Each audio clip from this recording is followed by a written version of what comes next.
আগে আমি ভাবতাম মানুষকে ভালোবাসা দিলেই ভালোবাসা পাওয়া যায়, সম্মান দিলেই সম্মান বুঝি পাওয়া যায়। কিন্তু সত্যিই কি তাই?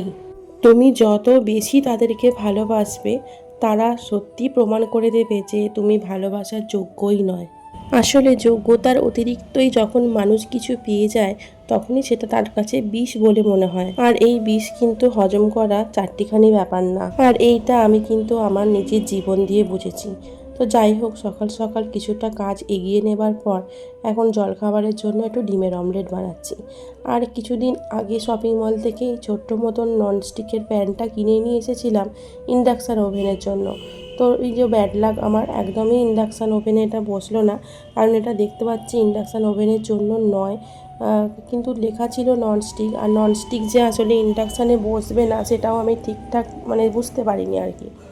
যাই হোক, আমি গ্যাসের চুলাতে বসিয়ে এটাকে রান্না করছি আর সুন্দর করে একটু ডিম ভাজা করে নিচ্ছি। এগুলোই ছোটোখাটো স্যান্ডউইচ করার জন্যই ঠিক আছে, একদম বাচ্চাদের টিফিনের পক্ষে ঠিক আছে।